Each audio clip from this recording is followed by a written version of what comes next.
What is BMI? BMI stands for Body Mass Index, a simple calculation using height and weight to estimate body fat levels. It is a widely used screening tool to quickly assess if a person's weight is healthy relative to their height. While it does not directly measure body fat, it is a standard method to identify potential weight-related health risks. Sample BMI calculation.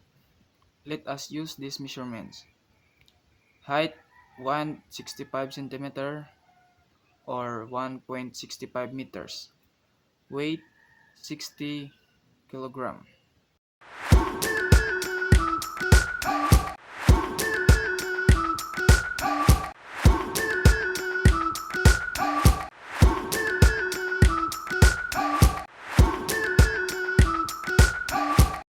Our result of 22.0 falls in the normal weight range, meaning the weight is generally healthy relative to height.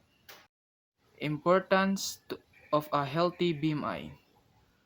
Physical health.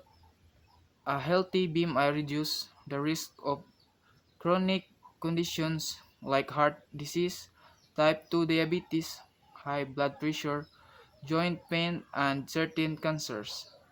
It supports battery mobility, immune function, and sleep quality. Mental health. It often correlates with higher self-esteem and body confidence. Additionally, the healthy habits that maintain a normal BMI boost endorphin production, reducing the risk of depression and anxiety. Stress scenario card. Example pressure. You have 3 final exams in 4 days. You feel unprepared, your mind races when you try to study, and you stay up late cramming which makes concentrate harder. You're terrified or of feeling and disappointing yourself and your family. Thank you. Physical and emotional signs of stress. Physical headaches, muscle tensions, neck, shoulder, fatigue, sleep changes, shapes, digestive issues, increased heart. Emotional irritability, feeling overwhelmed, difficulty con- concentrating, sadness, idleness, or lost interest in activities you enjoy. Number 7. Healthy stress management techniques. Deep breathing, inhale through your nose for 4 seconds, hold your 7 seconds, and exhale slowly through your mouth and 8 seconds. Activities the body calm response can be done anywhere 1 and 1.2 minutes interval. Number 2. Time blocking divided your day into focus segments. 8:30 10 a.m. Math study 10:15 to 11:45 a.m.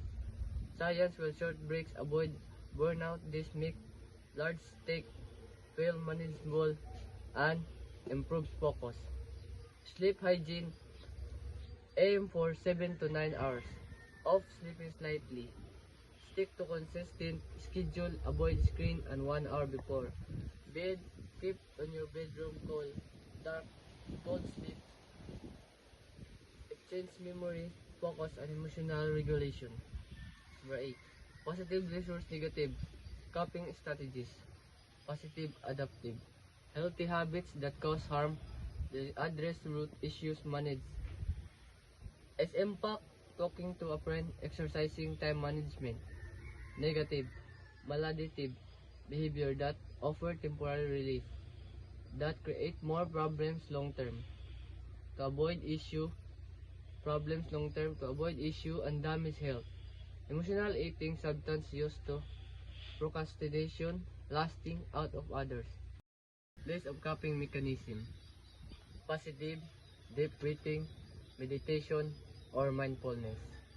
Physical activity, talking to the trusted person, journaling, setting boundaries, practicing gratitude.